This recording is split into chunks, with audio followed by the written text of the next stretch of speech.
La semana pasada dejamos un tema inconcluso que hoy vamos a completar, que no quise acelerar sobre conceptos que son muy importantes, muy trascendentales en nuestra cosmovisión bíblica de la obra del Señor a favor de un pueblo que Él ha llamado, que Él ha apartado.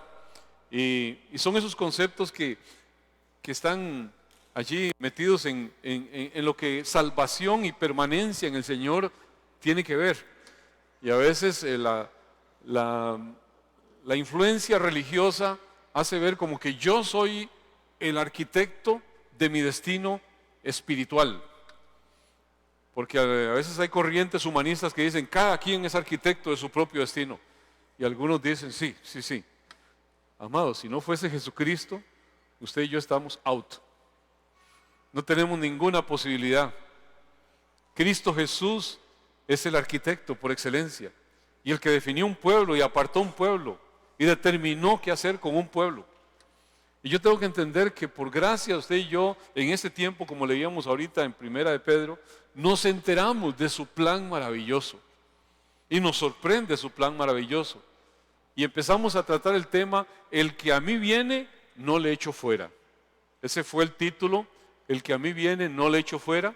Avanzamos unos cuantos versículos, pero no lo completamos.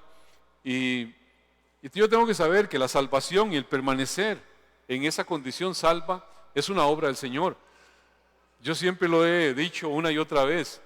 Si Cristo Jesús en su obra de ese sacrificio viene y nos limpia de pecado, y solamente eso es, y algunos dicen, bueno, ok, Cristo me perdonó allí puntualmente, pero de ahí en adelante, hasta que yo llegue al cielo, tengo que pellejearla yo, dicen algunos, si no me pierdo de camino. Entonces quiere decir que Cristo lo perdonó allí, pero todo lo demás, hasta llegar al cielo, es obra suya.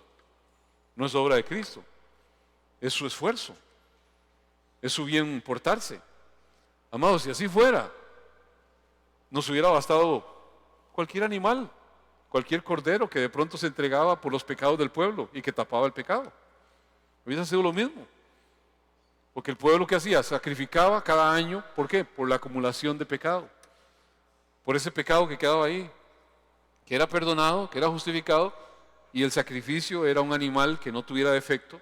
Todo era una preparación para el sacrificio único, definitivo y verdadero que se iba a dar en el momento en que el Hijo de Dios tomara forma humana y viniera a este mundo.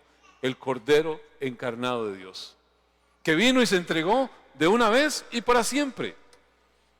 Y entonces es un sacrificio que tiene vigencia en ese momento y para siempre. No nos dio perdón momentáneo, instantáneo, nos dio salvación.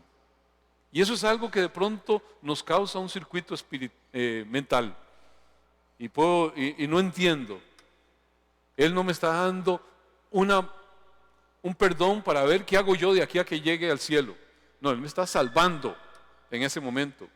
Y yo tengo que entender eso. Ese es el poder de Dios, es la garantía de Dios absoluta sobre eso. Lo que realmente me da a mí la confianza, la seguridad de haber recibido algo que jamás hubiese podido obtener. Nunca vamos a encontrar también, dije la semana pasada, a alguien que diga, Señor, es que yo quiero, Señor, yo te amo, yo quiero entrar al cielo, pero ahí San Pedro está con una lista y dice que yo no estoy en la lista, ¿cómo voy a hacerle? Y algunos se piensan en esa forma, que hay una lista que Dios tiene, y que entonces los que están en la lista entran, los que no, aunque estén desesperados por entrar, no van a entrar. Y amados, eso es algo que no se va a dar nunca, porque el que no es de Dios, el que no ama a Dios, dice que los impíos no buscan al Señor. El hombre caído no busca al Señor, no atiende hacia el Señor. Si usted se acerca al Señor es porque Dios se acercó primero a usted. Si usted tiene inclinaciones favorables al Señor, es porque primeramente Dios le llamó. Dice que Él llamó judíos, gentiles. Y para unos era una locura, para otros era un tropezadero. Pero para los llamados, tanto gentiles como judíos, Cristo era el poder de Dios. Y la justicia de Dios para salvación a todo el que cree. Así que hay un pueblo que Dios escoge. Y justamente este versículo versa sobre eso y vamos a repetir el pasaje sobre el cual estamos analizando, que es Juan capítulo 6, verso 34 al 40. Dice así: les dijeron, Señor, danos siempre este pan. Jesús le dijo, yo soy el pan de vida. El que a mí viene nunca tendrá hambre, y el que en mí cree no tendrá sed jamás. Mas os he dicho que aunque me habéis visto, no creéis. Y ojo esta declaración: todo lo que el Padre me da, o podríamos decir, a todo aquel que el Padre me da, está hablando de personas, vendrá a mí. Y al que a mí viene, no le echo fuera. Porque he descendido del cielo no para hacer mi voluntad, sino la voluntad del que me envió. Y esta es la voluntad del Padre, el que me envió, que de todo lo que me diere, no pierda yo nada, sino que lo resucite en el día postrero. Y esta es la voluntad del que me ha enviado, que todo aquel que ve al Hijo y cree en Él tenga vida eterna, y yo le resucitaré en el día postrero. Padre, permítenos que temas como estos, que nos son difíciles de, Señor, de interiorizar en esta mente finita, pueda inclinarse, Señor, a lo que tú dices y no a lo que yo, en mi lógica humana, Señor, pueda acepto o no acepto, sino que pueda ser tu palabra la que destruya, rompa toda fortaleza y pueda tomar tu instrucción, tu palabra, como lo que realmente es mandatorio. En el nombre de Cristo Jesús. Vimos cómo hay una motivación material muchas veces en la gente, y era lo que ellos estaban buscando del Señor: valores de este mundo, afincarse en este mundo, tener todo lo que se necesita en un mundo caído. Y todo aquel que de alguna forma promueve algún credo, alguna doctrina que está basada en eso, es algo corrupto, porque este mundo es corrupto, este mundo todo perece. Pero al final de cuentas, si alguien está en función a me voy a portar bien para que me vaya bien y nada más, no porque ama al Señor, amados, al final de cuentas lo que está promoviendo es una vida mundana, a su entender favorable, a su forma de verlo, y toda doctrina que promueve eso es odiosa. Y metamos ahí la doctrina de la prosperidad, que es odiosa per se, y muchos falsos religiones que estimulan esto. El pensar que yo esté en el Señor implica que voy a estar aquí de maravilla, y no pensar en función a una vida eterna. Porque el momento en que aquí algo flaquea, al momento en que aquí algo fluctúa, de pronto la fe le sucede lo mismo. Cuando mi anclaje está aquí. Y si algo nos demostraron los siervos del Señor, los apóstoles y todos los que nos dejaron la instrucción bíblica, es que sus vidas estaban siempre en el filo de la navaja. Y sus vidas dieron cuenta de cosas terribles, fueron mártires todos ellos. Y sin embargo, su fe se mantuvo en todo momento como viendo al invisible. Entonces yo tengo que tener claro que no es lo que esté en mi entorno y cómo me esté yendo lo que dice si Dios está conmigo o no está conmigo. Es lo que el Señor habla. El problema de la doctrina de la prosperidad es que Dios está con usted si a usted le va bien. Y Dios no está con usted si a usted no le va bien. Llámese enfermedad, llámese riqueza, llámese bienestar general a este nivel. Y justamente es lo que el Señor aquí reprende cuando ellos le dicen, danos siempre ese pan. Vimos cómo el Señor, cuando ellos le piden ese pan, Él les dice, en el verso 35, Jesús les respondió, yo soy el pan de vida. El que viene a mí nunca volverá a tener hambre, y el que en mí cree no tendrá sed jamás.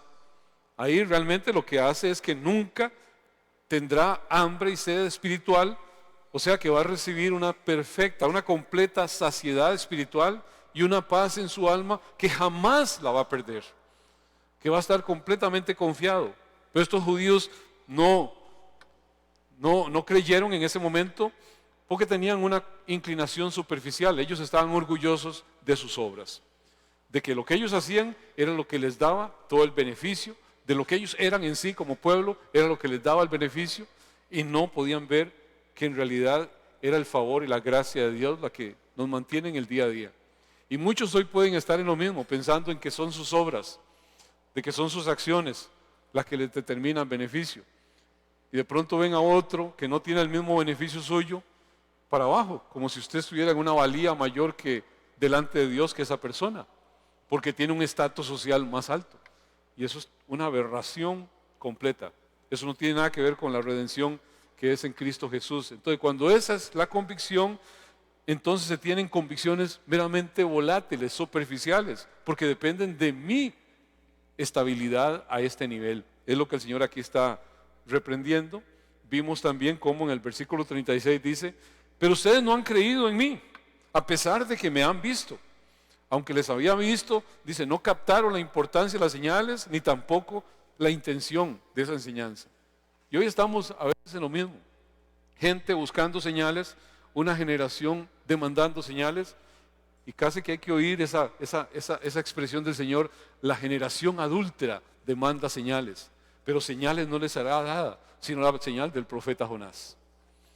¿Y qué es lo que habla del profeta Jonás? Una analogía de la entrega de Jesucristo, que estuvo enterrado, que fue llevado al seno de la tierra y que al tercer día resucitó. Jonás estuvo en el vientre de la ballena y fue llevado a donde tenía que hacer su gestión y que no la quería hacer.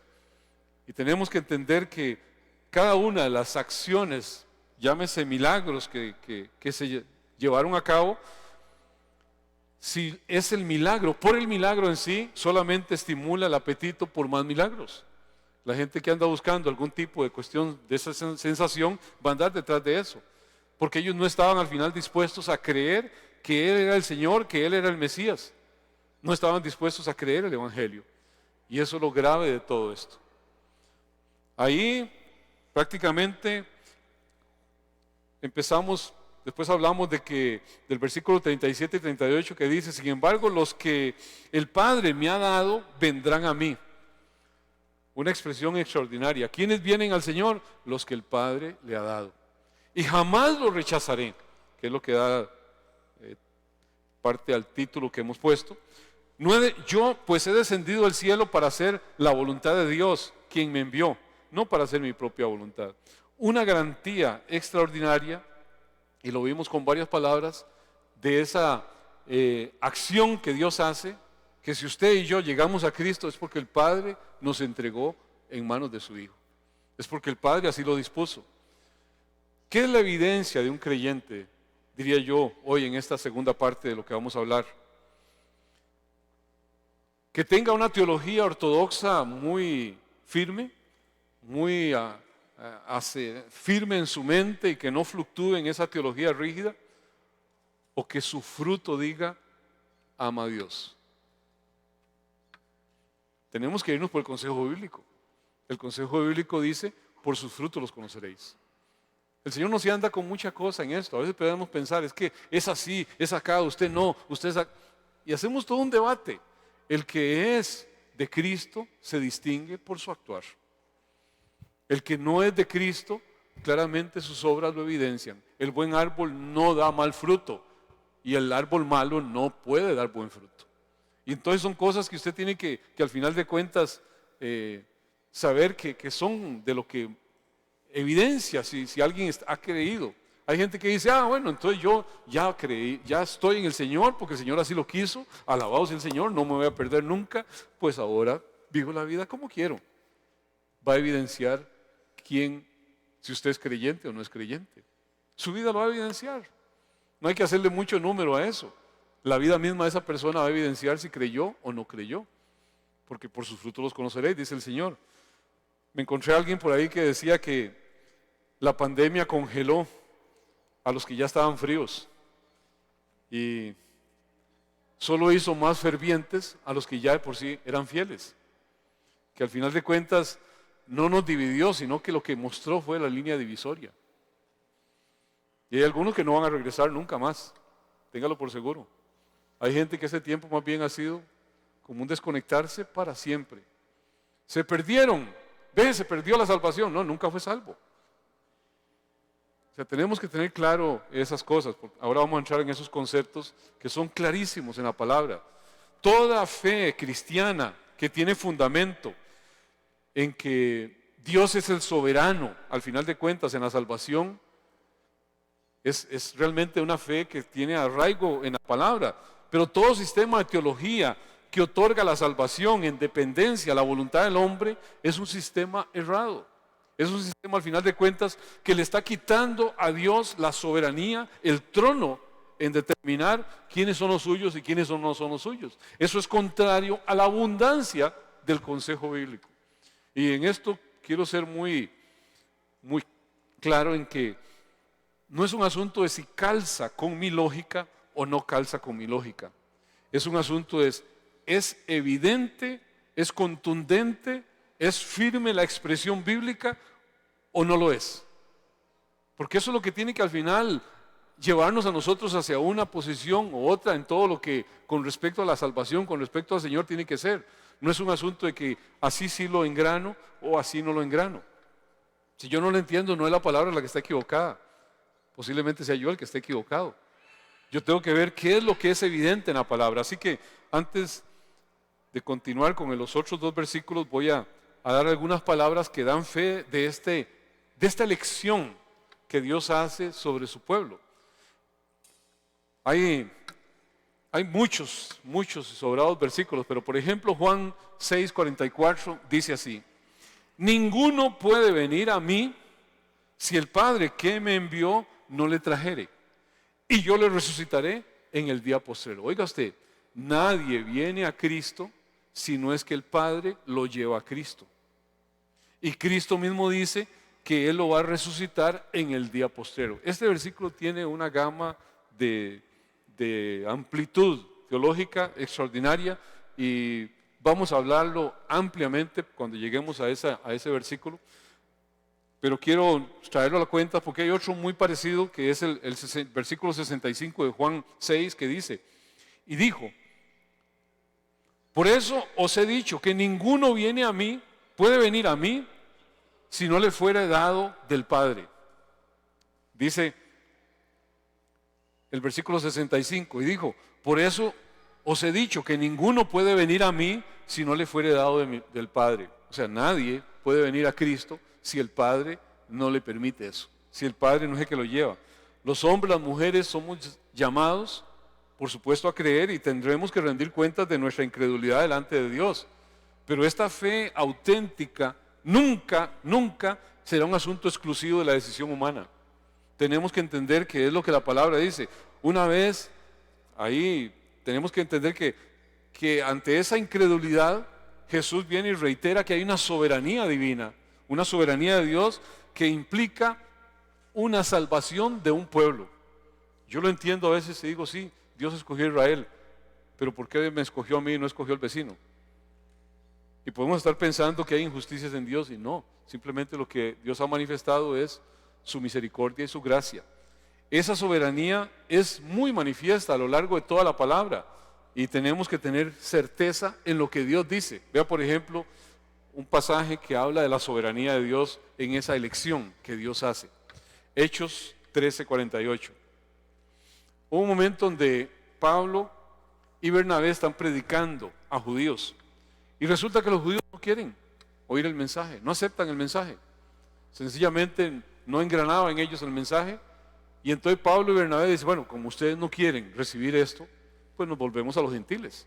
Y entonces dice la palabra en Hechos 13:48, los gentiles oyendo esto se regocijaban y glorificaban la palabra del Señor y creyeron todos los que estaban ordenados para vida eterna. ¿Quiénes creyeron?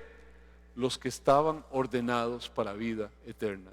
O sea, ahí está haciendo ver en una declaración de las más explícitas que nos podemos encontrar en la Escritura sobre esa soberanía de Dios en la salvación, donde ordena a un pueblo. Dios es el que escogió un pueblo, escogió a alguien para salvación. No es lo contrario, es lo que está ahí claramente manifiesta. Y da a entender que, amados, esto es una gesta, al final de cuentas, que Dios lleva a cabo de una forma activa en los salvos. Porque algunos podrían decir, ¿los no salvos? Sencillamente, ahí la posición es pasiva de parte de Dios. O sea, Dios no tiene que provocar pecado, Dios no tiene que tentar, ni nada. Simplemente Dios no interviene. La naturaleza caída de ese hombre le lleva a una condición impía. En los que se salvan, Dios interviene de una forma muy activa. Pero en los que se pierden por su propia naturaleza, condición caída, por su propio pecado. Nadie está siendo obligado a pecar. Sencillamente, alguien decía, usted pone aquí alpiste y pone ahí carroña y pone un sopilote al frente, usted sabe que va a ir a comer carroña. Pero pone un canario, el canario va a ir al alpiste. O sea, hay una inclinación, hay algo que ya de por sí conduce a algo. El que tiene una inclinación pecaminosa siempre va a coger ese lado. Por eso dice la palabra, no hay uno solo que busque a Dios. Aún se han hecho necios, aún se han desviado. No hay uno solo, todos se han desviado. Y la condición pecaminosa caída del corazón humano le lleva a esa actitud contra el Señor. Y eso es algo que usted y yo tenemos que tener claro. Solamente cuando Dios de pronto actúa de una forma activa en la inclinación a esos que ha llamado, es que hay un cambio ahí, pero no está adulterando en nada lo que significa la libertad de cada quien, al final de cuentas para creer. Romanos capítulo 8, verso 28 dice así, y es una de las palabras más extraordinarias que tiene la palabra, dice, y sabemos que a los que aman a Dios, todas las cosas les ayudan a bien. Yo soy de los que amo a Dios. Le pregunto, ¿por qué ama usted a Dios? Porque dice que no hay quien busque a Dios, porque aún se han hecho necios, porque todos se han desviado. Eso es lo que dice la palabra. Y aquí dice, y sabemos que a los que aman a Dios, todas las cosas ayudan a bien. Yo soy de los que amo a Dios, pero ¿qué sigue diciendo? Esto es a los que conforme a su propósito son llamados. O sea, si alguien es conforme al propósito de Dios llamado, ama a Dios. Pero si no existe eso, no va a amar a Dios. Aborrece a Dios y aborrece todo lo que tiene que ver con la santidad, porque tiene una inclinación pecaminosa adherida a su corazón. Es lo que claramente está ahí. Porque a los que antes conoció, también los predestinó. De pronto una palabra que suena como cortocircuito en la mente de muchos. Predestinó. Pastor, yo no creo en la predestinación. Pues tú no crees la palabra, porque la palabra dice que hay predestinación. Y de pronto hay gente que dice, no, es que eso no, es una doctrina rara. No, ahí está en la palabra. Y claramente dice, porque a los que antes conoció también los predestinó. ¿Qué es predestinar? Establecer el destino último desde un momento inicial. O sea, desde el momento en que la persona llega al Señor, esa persona es salva. Su destino último está asegurado en ese momento. ¿Por qué? Porque es la predestinación. No estoy de acuerdo, será la elección suya, pero es lo que la palabra de Dios dice. Y sigue diciendo, también los predestinó para que fuesen hechos, hay un propósito de esa predestinación, fuesen hechos conforme a la imagen de su Hijo, para que Él sea el primogénito entre muchos hermanos. Y luego dice, vea qué extraordinario lo que dice el verso 30, y a los que predestinó, a estos llamó, y a los que llamó, a estos justificó, y a los que justificó, a estos glorificó.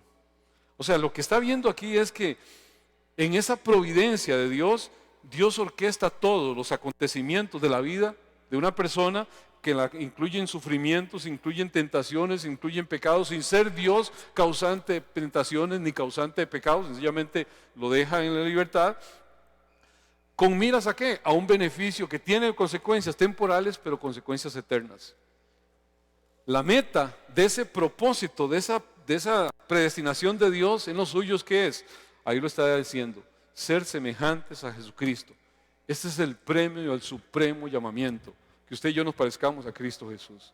Eso es a lo que aspiramos. Y aquí en la parte final de este pasaje, detalla una cadena de eventos que son dependientes exclusivamente de Dios. Cuando usted se pone a ver, Él los predestinó. ¿Por qué? Porque así lo determinó Dios. A estos llamó. ¿Quién lo hizo? Dios. A estos, a los que llamó, a estos justificó. ¿Quién lo hizo?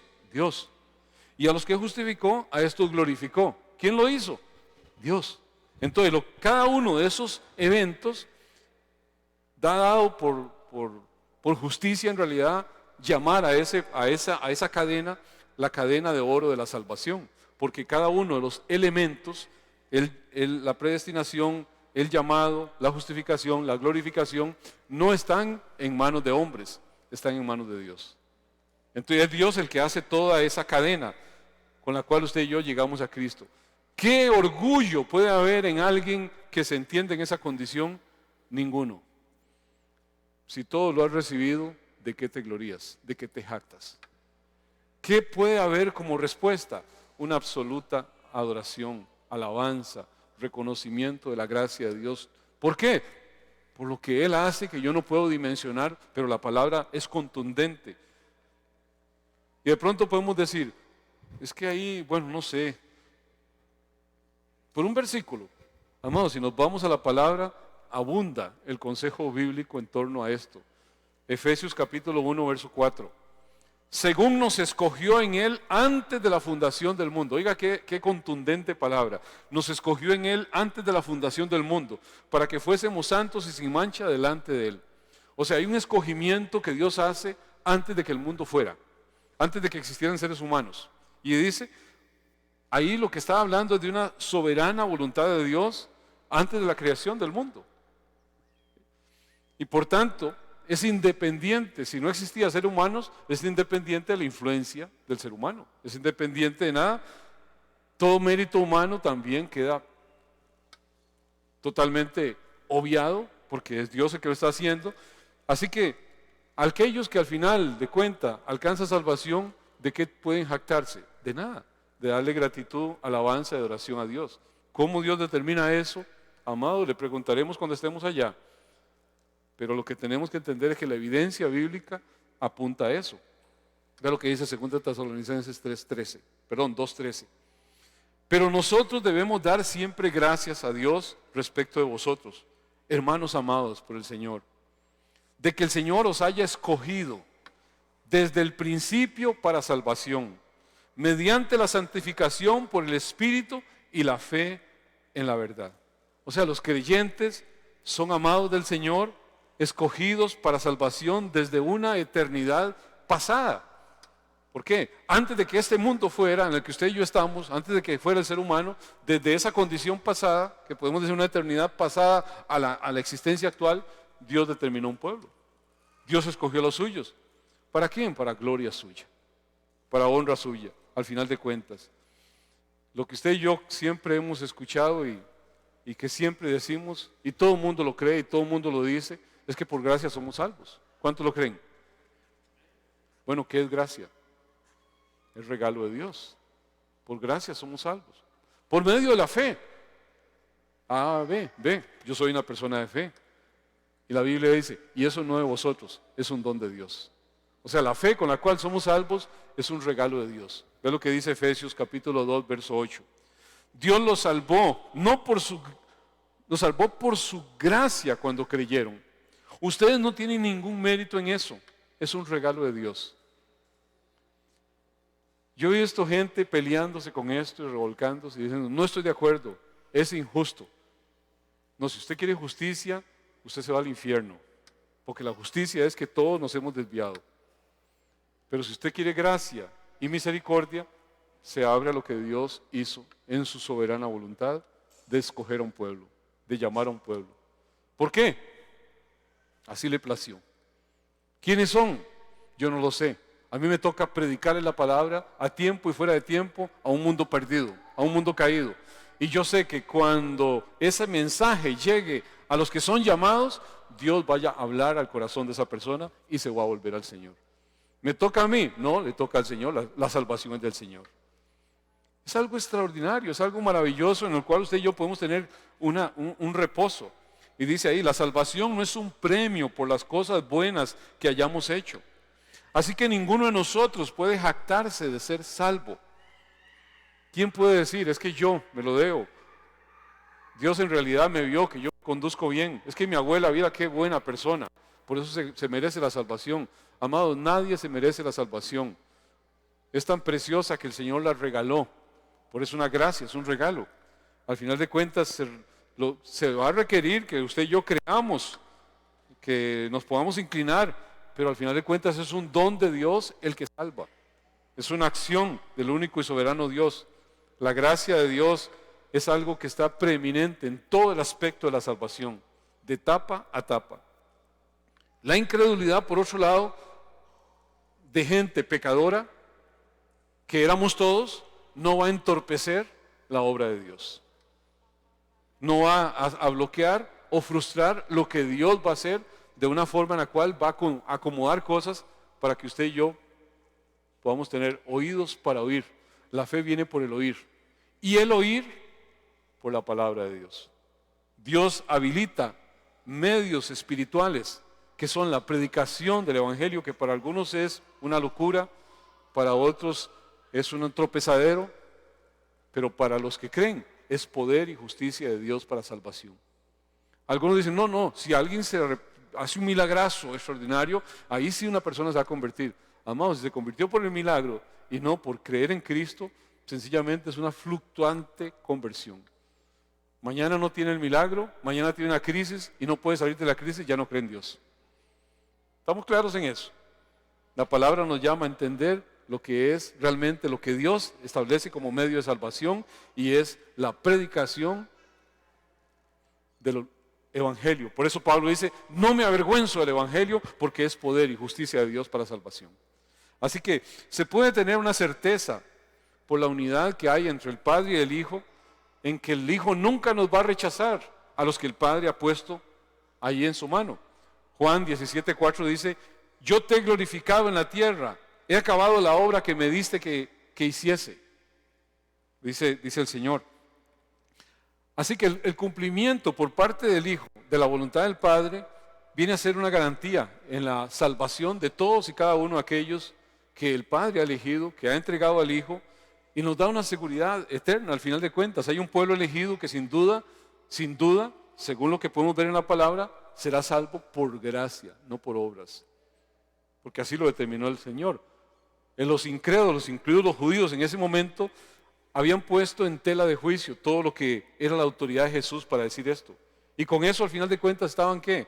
Desatendiendo la voluntad de aquel que envió al Hijo y que había prometido el envío de ese Hijo. Estaban poniendo en tela de juicio lo que dijo el Padre. O sea, no estaban creyendo lo que ellos decían creer, que eran todos los escritos que tenían de los tiempos de Moisés. El objeto, al final de cuentas, de toda esta vida terrena que el Señor nos viene a mostrar es dar gloria al Padre. Es hacer todo aquello para el bien de un pueblo que Dios ha escogido, que el Padre ha determinado, y al final de cuentas ese propósito salvador que es la voluntad del Padre se convierte en la voluntad del Hijo y lo lleva al final de cuentas a su perfección. Y cuando el Señor determinó, eres mi hijo, Manuelito, ¿qué le podemos decir? Si no, Señor, no sé por qué, pero alabado sea tu nombre. Yo quiero amarte todos los días de mi vida. Y el amor que Dios otorga es un amor que es incondicional para sus llamados. Vea lo que dice la palabra. Esto es algo también que hay que tenerle cuidado. Romanos capítulo 8, verso 31. ¿Qué pues diremos de esto? Si Dios es por nosotros, ¿quién contra nosotros? El que no escatimó ni a su propio Hijo, sino que lo entregó por todos nosotros, ¿cómo no nos dará también con Él todas las cosas? Está hablando de todas las cosas en función al propósito eterno de Dios de salvación. No es todas las cosas en un sentido corrupto de todo lo que materialmente yo puedo anhelar a este nivel. Tenemos que ser claros en eso, porque vea lo que sigue diciendo. ¿Quién acusará a los escogidos de Dios? Dios es el que justifica. ¿Quién es el que condenará? Cristo es el que murió, más aún el que también resucitó, el que además está a la diestra del Padre, el que intercede por nosotros. ¿Quién nos separará del amor de Cristo? ¿Tribulación? ¿Angustia? ¿Persecución? ¿Hambre? No, pero ¿cómo, pastor? ¿Cómo va a haber hambre? No es que somos prosperados. ¿Desnudez? ¿Peligro? ¿Espada? No, pero ¿cómo es eso? Los hijos de Dios no son bendecidos, prosperados en victoria, no pueden pasar por eso.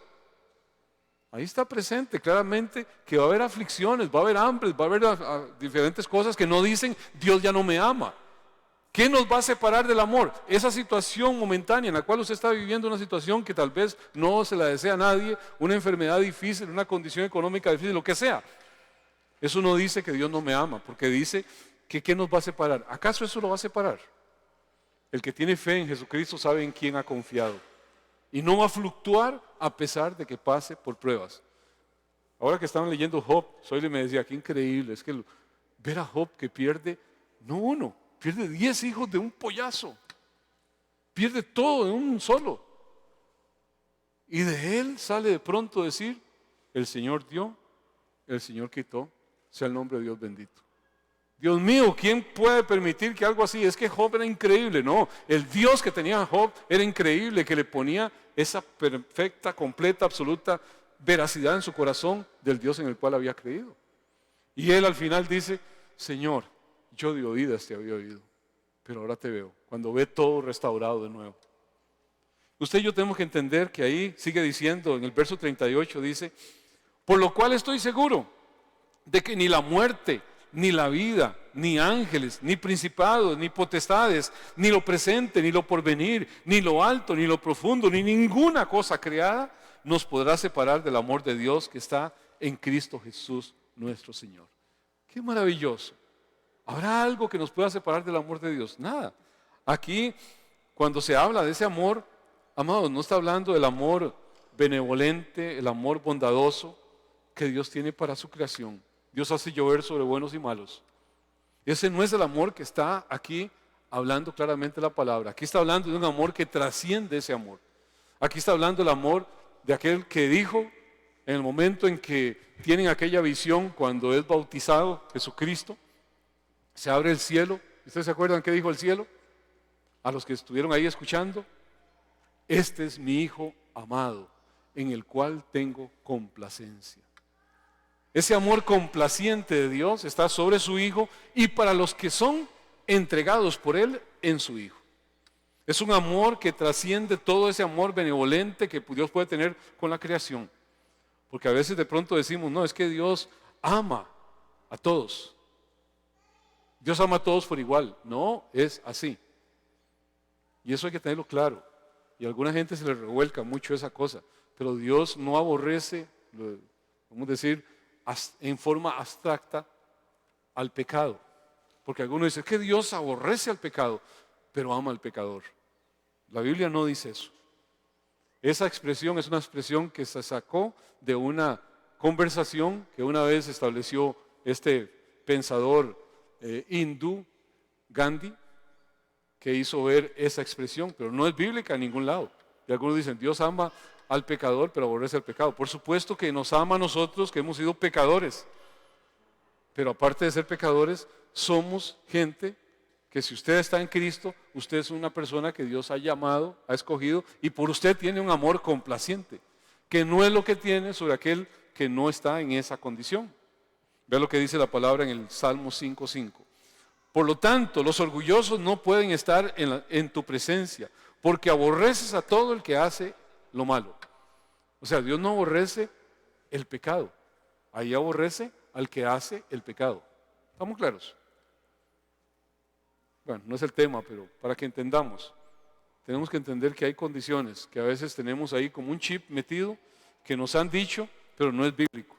Y por eso de pronto nos damos una estructura mental que no engrana las verdades bíblicas. Y aquí viene el remate de esta parte, de este pasaje que estamos analizando, con otro concepto de la gracia, que dice el verso 39 y 40.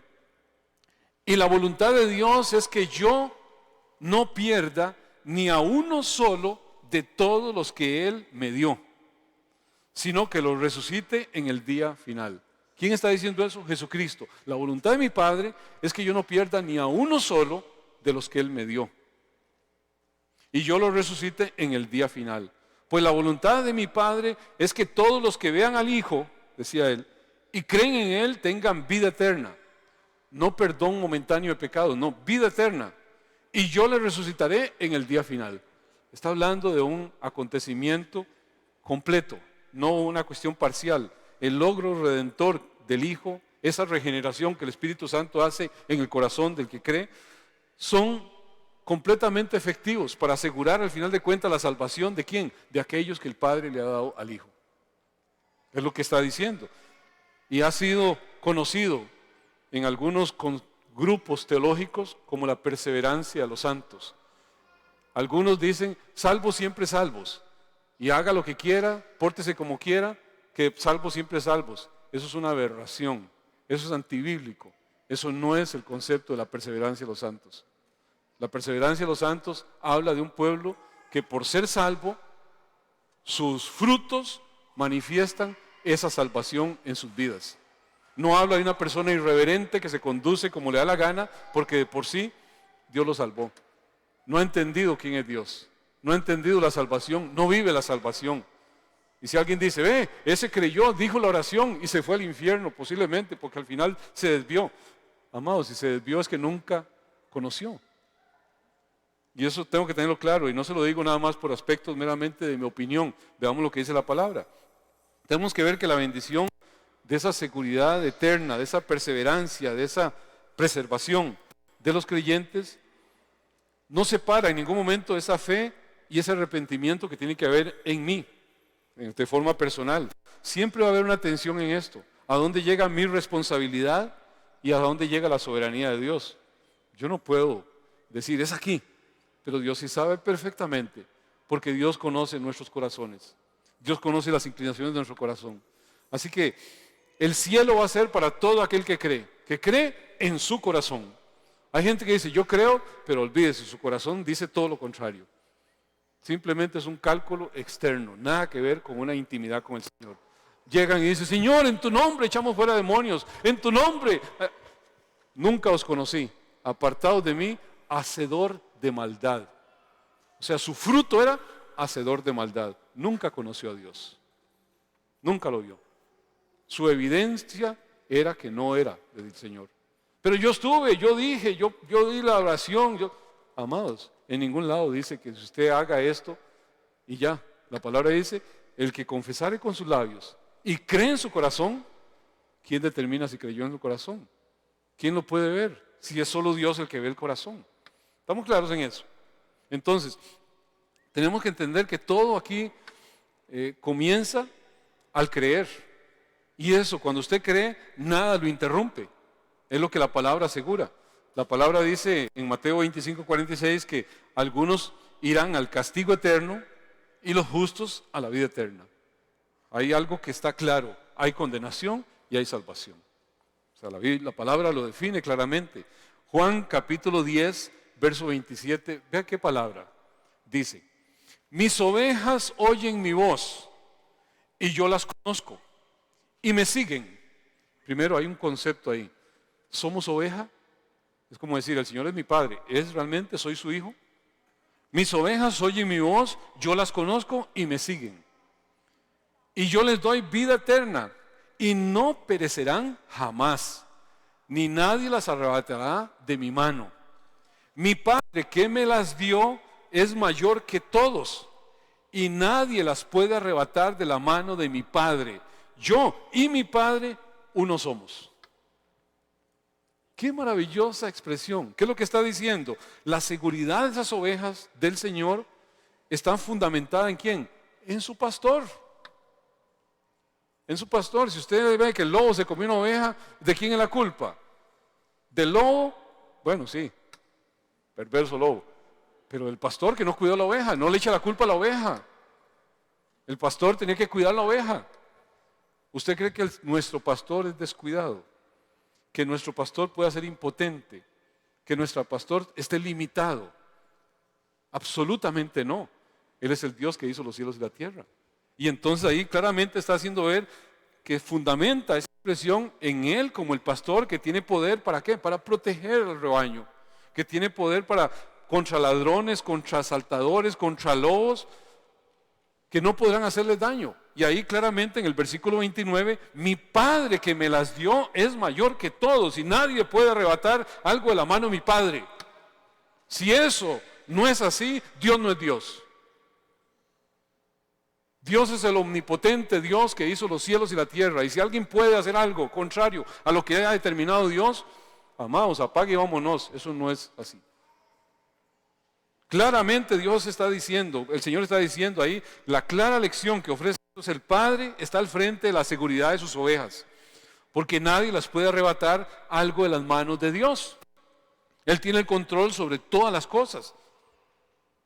Amados, no existe un pasaje más contundente en todo el Antiguo Testamento, el Nuevo Testamento, que pueda tener esa fuerza de la seguridad absoluta, eterna, que goza un cristiano verdadero. Uno que es oveja del Señor. Está completamente asido. Ahí la frase que revela ese propósito conjunto dice, mi Padre y yo somos uno. O sea, los dos estamos mancomunadamente abrazados en este propósito. Qué maravilloso es nuestro Dios. Usted puede pasar cualquier cosa, pero eso no dice que Dios no está con usted. Si realmente amamos al Señor, amados, se puede caer el mundo a pedazos, pero ¿qué nos va a separar del amor de Cristo? Puede venir cualquier situación. Hay gente que si tiembla hoy, ya Dios no está. Si mañana se le cayó un poquito de plata y la perdió, ya Dios no está. Y pierden la convicción de Dios por cualquier cochinada. Amados, aunque pase cualquier cosa, si nuestra fe es una fe de salvación, si usted es oveja del Señor, nadie la va a arrebatar de la mano de papá, que es el buen pastor. ¿Usted lo cree? Yo lo creo porque su palabra lo dice contundentemente. Ve lo que dice Filipenses 1:6. Estando persuadidos de esto, de que el que comenzó en vosotros la buena obra, la perfeccionará hasta el día de Jesucristo. ¿Quién comenzó en nosotros la obra redentora? ¿A quién le toca perfeccionarla? Ciertamente vamos a pasar situaciones y nos hemos llevado narizazos de narizazos para que no seamos torpes. Pero no es un asunto de si nos salvamos o no nos salvamos. Dios quiere que usted y yo, aunque nuestra carne quede pegada en ese camino estrecho, seamos gente que realmente vive para la alabanza de su gloria. Y algunos que de pronto no han entendido, Dios los corta y dice, ¿por qué haces mucho mal? ¿Por qué has de morir antes de tiempo? Dios a algunos les quita la vida para que no hagan daño. Y usted y yo tenemos que entender que Dios tiene recursos de cualquier naturaleza. Pero amados, nada pone en fluctuación la seguridad de aquellos que son ovejas del Señor. Eso es lo que tenemos que tener claro. En todo momento, cuando Dios comienza esa obra salvadora en una persona, Dios la lleva, la termina, esa obra salvadora, dice, la perfeccionará. Apunta a esa seguridad eterna que tiene el cristiano. ¿Quién lo asegura? Pues aquel que está involucrado en eso, el que la lleva a cabo. Depende de Dios, no depende del hombre. Primera de Pedro 1, 2, parte de lo que leí antes de la Santa Cena. Elegidos según la presciencia de Dios, Padre, en santificación del Espíritu, para obedecer y ser rociados con la sangre de Jesucristo. Gracia y paz os sean multiplicadas. ¿Quiénes son esos? Un pueblo que Dios ha elegido. O sea, cristianos que son conocidos para salvación desde antemano. Como Cristo fue establecido desde antemano, ¿para qué? Para hacer el sacrificio por cada uno de nosotros. El cielo preparó eso desde antemano, desde antes de la fundación del tiempo. Y vea lo que dice el versículo 4. Para una herencia incorruptible, incontaminada, inmarcesible, reservada en los cielos para vosotros, pues sois guardados por el poder de Dios mediante la fe, para alcanzar la salvación que está preparada para ser manifestada en el tiempo postrero. Ahí será plenamente evidente. ¿Por qué? Porque en ese tiempo postrero, cuando Cristo venga por su iglesia, usted y yo seremos quitados de esta carne que nos hace caer constantemente y recibiremos cuerpos transfigurados. Y se materializará en todo nuestro ser esa redención plena. Porque esta carne, así como está, se queda aquí. No trasciende, sino que se queda aquí. Y cuando ese tiempo postrero se dé, cuando Cristo venga, será el cambio inmediato, la transformación completa, donde todo esto llega a su plenitud. Mientras que las herencias que usted y yo podemos tener a este nivel se desvanecen, van perdiendo su valor con el tiempo. Esa herencia eterna, la herencia que tiene un cristiano, no es corruptible, es lo que dice la palabra. El poder supremo, la omnipotencia, la soberanía de Dios, al final de cuentas, son los que guardan esa herencia. Es Dios el que está involucrado. Se mantiene seguro completamente ese creyente en las manos de Dios. Nadie puede robar el tesoro que significa eso en las manos de Dios. Nadie puede descalificarlo. Esa fe que nos mantiene adheridos, conectados con el Señor, permanece, nunca muere, si es realmente una fe sustentada en Cristo Jesús, si es realmente una fe de salvación. Así que esta doctrina no es un asunto de decir, ¿a aquel se le ocurrió creer esto? No, es que es un asunto de lo que la palabra de Dios dice. Es un asunto contundente. Esa perseverancia de los santos aparece señalada aquí como prácticamente en términos indiscutibles, donde ese día postrero que está hablando de ese juicio da la clara idea de que vamos a ser guardados, protegidos justamente hasta ese momento, hasta que dejemos nuestras carnes y Dios nos permita entrar a su reino eterno, para lo cual este cuerpo no nos sirve, para lo cual nos dará un cuerpo transfigurado. Estos pasajes de hecho enseñan algo que, como lo vemos ahí en este que acabamos de leer, que no puede cambiar, algo que de un llamamiento que no se puede revocar. Habla de una herencia que no puede ser contaminada, habla de un fundamento que no se puede mover, habla de un sello que Dios ha puesto que no se puede quebrar, habla de una vida, amados, que no puede perecer. ¿Por qué? Porque no depende de nosotros, depende del que prometió, depende del Señor que lo lleva adelante. Todo aquel que con ojos de fe ve a Jesús y entiende que Él es Jesucristo, el Hijo de Dios, nuestro Salvador, y en consecuencia cree en Él, la Biblia dice, tiene vida eterna. No dice recibió perdón momentáneo de pecado, tiene vida eterna. Jesús mismo dice, yo lo resucitaré en el día postrero. ¿Qué está hablando del día? Cuando Él venga por segunda vez, Dios va a cumplir plenamente lo que Él ha dicho. La vida eterna está al alcance, de hecho, de la mano de aquel que tiene esa inclinación, y el que no la obtenga ha de atribuirlo a su propio rechazo. Dios no produce pecado, Dios no produce tentación. El que una persona no se incline al Señor sencillamente es el torrente de pecadores que van rumbo a lo que todo mundo va, a lo que todos los que tienen una inclinación pecadora van. De pronto, la vida eterna es cosa asegurada para aquel que creyó en Jesucristo, para aquel que oyó el mensaje y que tuvo oídos que el Señor despertó en un momento dado para escuchar el precioso mensaje y dijo, yo creo. Y eso nos parece de pronto muy superfluo, nos parece muy liviano para pensar que sea el camino que Dios haya elegido para salvación. Y amados, a veces nos cuesta predicar el Evangelio y estamos pensando, es que si la iglesia ayuna y se pone, tal vez se den milagros y se dé esto y la gente venga y la gente se convierta. Amados, no es ese el camino, no es esa la forma, no es lo que la palabra de Dios dice. Usted y yo tenemos que hablar la palabra a tiempo y fuera de tiempo. Los que son de Cristo van a reaccionar.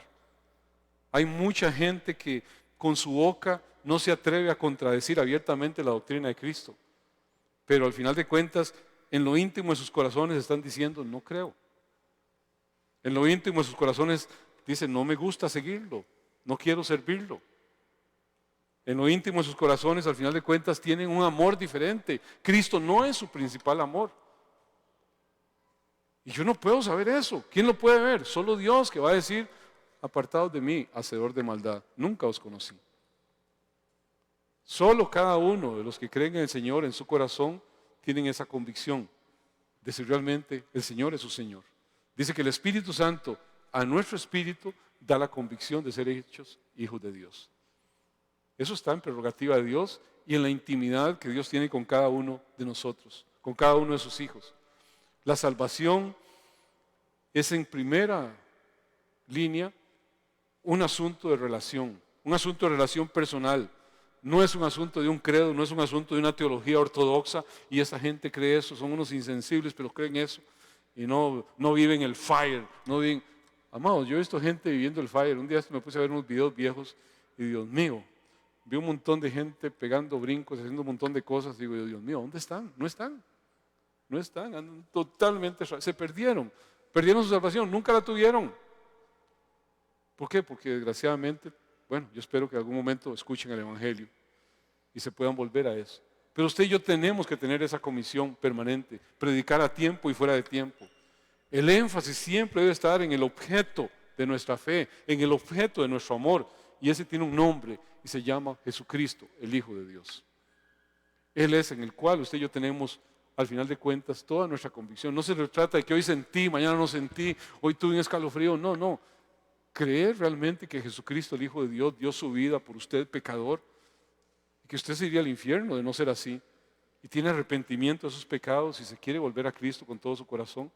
Y amados, eso no quiere decir que usted no vaya a pecar, que no vayamos a ser zancadillados por estas carnes.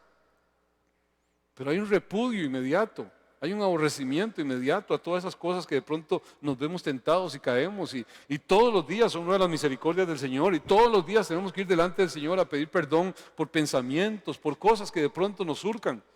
Eso no quiere decir no estar en el Señor. No es una batalla permanente. Cada día muero, dice el apóstol, con tal de que Cristo sea formado en mí. Porque hay una carne viciada, hay una carne inclinada a malos apetitos. Pero yo no puedo pretender decir, ni modo, así soy. Voy a seguir viviendo así, no. Tengo que aborrecer lo malo. Por eso el Señor dice, sed santos, porque yo soy santo. La santidad no es un asunto, una prerrogativa de unos pocos. Es un requisito fundamental de los hijos de Dios. Y las buenas obras no son un asunto de ganar salvación. Las buenas obras son una manifestación clara de personas salvas. El árbol bueno da buen fruto. ¿Estamos claros? ¿O está demasiado pesado esto? Es lo que la palabra expresa. ¿Cree usted? ¿Cree usted realmente esto? El ministro de Alabanza, ¿podemos venir? Yo quiero hacer una pregunta que el Señor le hizo a una persona. Y esa persona no titubeó. Primeramente tuvo un pequeño desfase. El Señor necesita llevarla a que ella declare algo que tiene usted que declarar en alguna medida, pero con una fe de convicción. De pronto muere su hermano. Y de pronto llega llorando delante del Señor. Señor, si hubieras estado aquí, mi hermano no hubiese muerto. Y el Señor le dice que si ella cree que Lázaro resucitará, sí, yo sé que resucitará en el día postrero. O sea, tiene una convicción allá, en algún momento. Y el Señor viene y le presenta una pregunta que yo quiero que usted se la tenga ahí para su interior, que es la que está en Juan capítulo 11, verso 25 al 27, que dice así. Y le dijo Jesús, yo soy la resurrección y la vida. El que cree en mí, aunque esté muerto, vivirá. Y todo aquel que vive y cree en mí, no morirá eternamente. ¿Crees esto? Sí, dijo, sí, Señor, yo he creído que tú eres el Cristo, el Hijo de Dios que has venido al mundo. Jesucristo, el Hijo de Dios, vino a este mundo, se dejó llevar a una cruz, se humilló para pagar un precio de su pecado, de mi pecado, de toda la humanidad que era llamada a volverse a Él. Pero el grueso de la humanidad no se vuelve a Él. Y si usted tiene realmente una convicción de lo que Cristo hizo por su vida, todos los días de su vida son vidas humilladas delante de Dios. Todos y cada uno de los días de su vida son vidas postradas delante de Dios. Señor, no tengo con qué retribuir, no tengo con qué pagar, no tengo con qué devolver semejante gracia, semejante favor. No hay nada con la que pueda compensar eso, sino con una vida totalmente postrada, inclinada, rendida delante de ti todos los días de mi vida.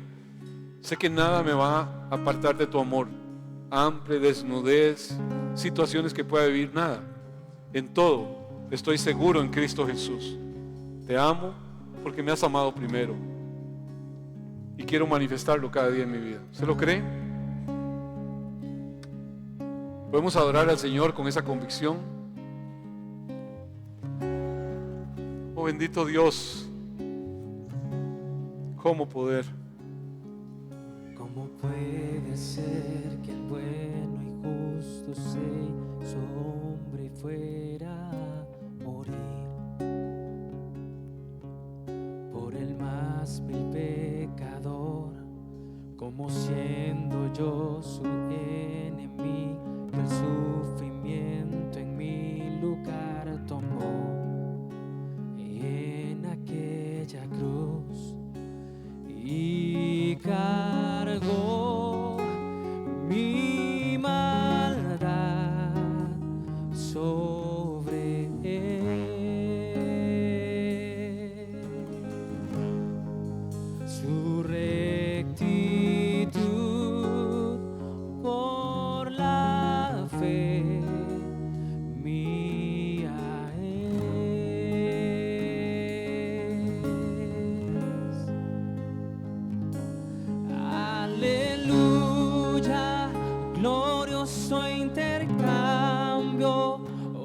cuán gran misterio, que por gracia salvo soy. Aleluya, gloria sea a Cristo, por su sacrificio declarado justo soy en él.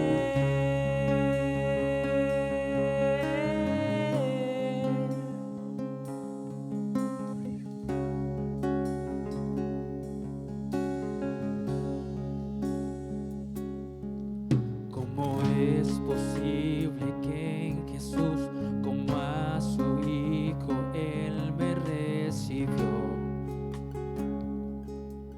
Y su nombre llevo hoy, su perfecta vida de obediencia al Padre, al yo creer, Él me otorgó y perdón me dio y cargó mi maldad sobre él.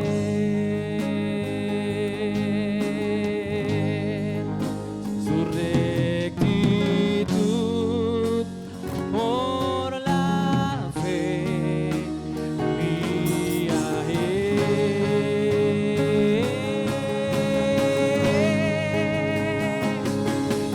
aleluya, glorioso intercambio, oh cuán gran misterio, que por gracia salvo soy.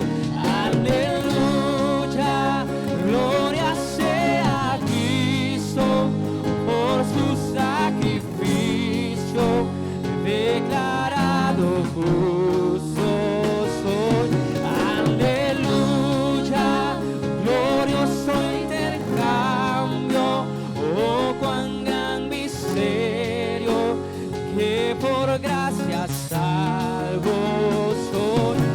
Aleluya, gloria sea a Cristo, por su sacrificio declarado justo soy en él.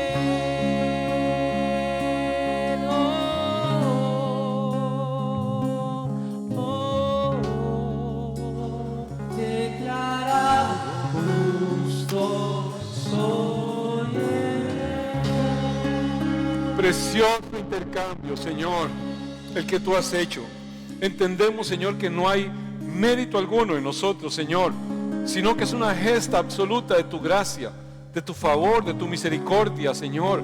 No podemos dimensionar qué puede haber en nosotros, en cada uno, Señor, de los que hoy podemos decir con un sentir profundo en el corazón: Jesucristo, tú eres mi Señor, tú eres mi Salvador.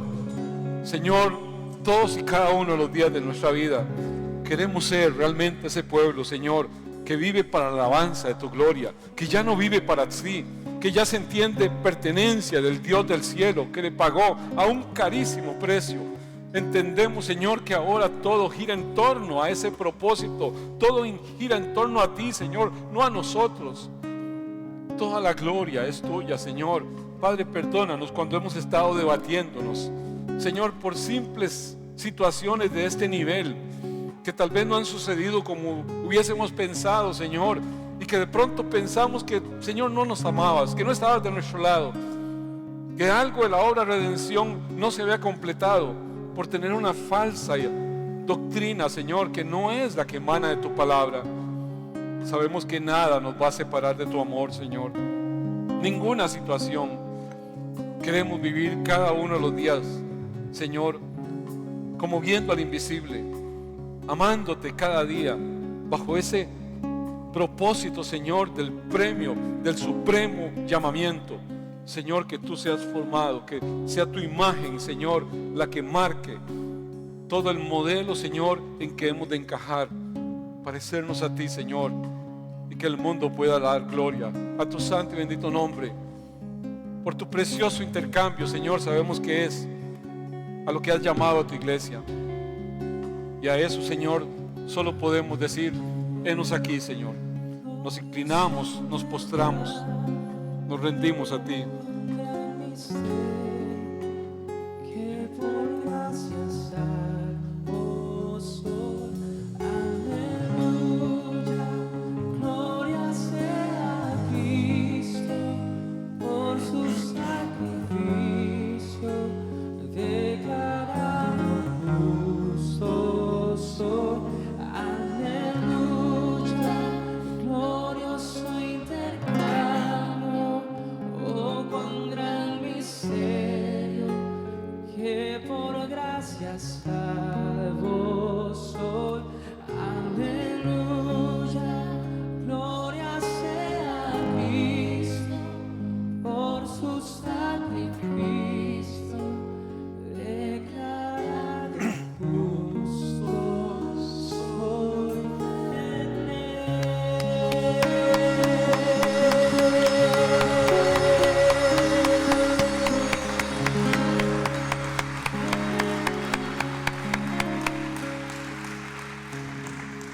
¿Cree usted? ¿Cree usted esto?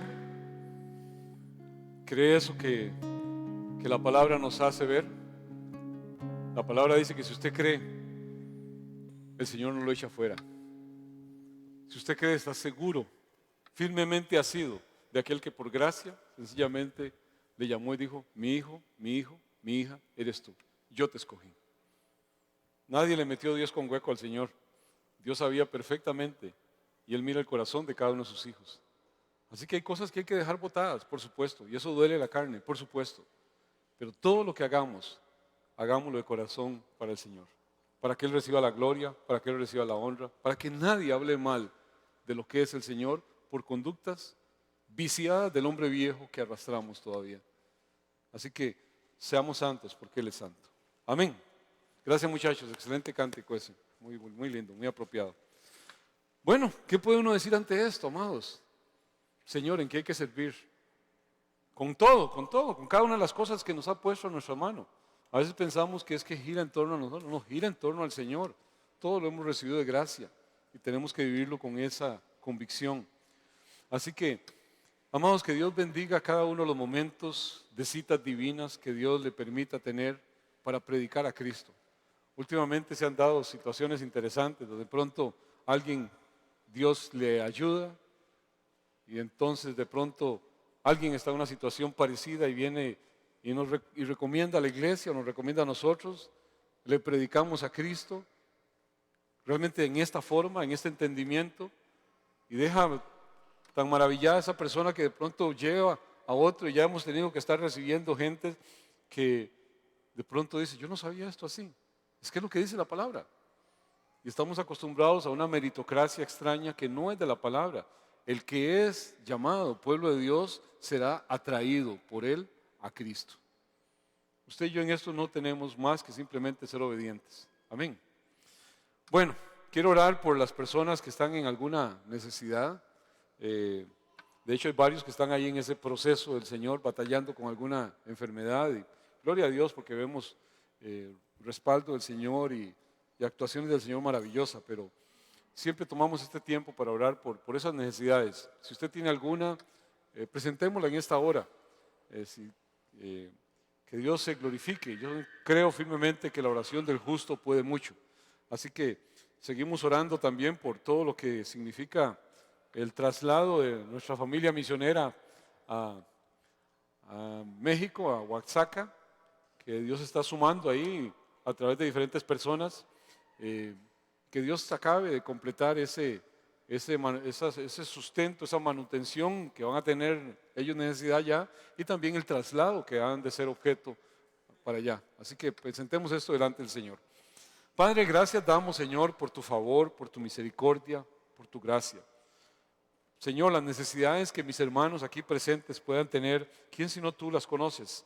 Señor, así que como iglesia nos unimos en esta hora para clamar por cada una de esas necesidades de salud, Señor, de resolución de conflictos, de problemas que puedan estar produciéndose en situaciones de familia, Señor, para que tú traigas, Señor, paz, para que tú traigas derrotero de clarificación de todo eso. Padre, por toda esta situación financiera de nuestro Señor, compromiso misionero como iglesia, para que tú seas el proveedor de todos y cada uno de los recursos que se necesitan. Padre, todo esto lo presentamos delante de ti y te damos gracias, Señor, porque al final de cuentas todo lo recibimos para un propósito, y es que tú recibas la gloria, recibas la honra, recibas el honor, recibas la alabanza. Vamos a estar en pie todos para hacer la oración final. Padre, gracias damos por este tiempo que hemos podido compartir, por la palabra, Dios, que en nuestro entendimiento humano, Señor, trastorna todo lo que nuestra lógica dice. Pero, Señor, somos llamados a creer lo que tú dices, porque tus pensamientos son superiores a los nuestros y tus caminos superiores a los nuestros. Así que, Señor, queremos ser ese pueblo crédulo que aprende, Señor, a depender de ti y no de su humana condición, de su condición caída, Señor.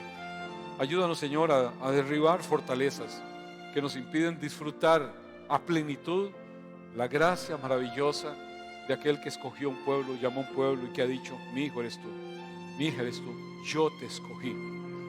Padre, gracias. Entendemos que no hay nada en nosotros para que eso se haya dado, sino que prerrogativa tuya, y queremos, Señor, honrar y adorar al Dios de la vida todos y cada uno de los días que nos des vida, Señor. Gracias, Señor, por todo lo que has hecho, lo que estás haciendo y lo que harás. Bendigo a tu iglesia en tu nombre, Señor. Que el Señor Dios del cielo y de la tierra te bendiga y te guarde. Que ese buen Dios haga resplandecer su rostro sobre ti y tenga de ti misericordia. Que ese buen Dios alce sobre ti su rostro, llene tu vida, llene tu casa, llene tu corazón de paz. En el nombre del Dios Padre, del Dios Hijo y del Dios Espíritu Santo. Él siempre será digno de toda la gloria, de toda la honra, de todo el honor, de toda la alabanza. Alabado sea Él por siempre. Amén. Bueno, amados, que Dios les bendiga. Se les ama.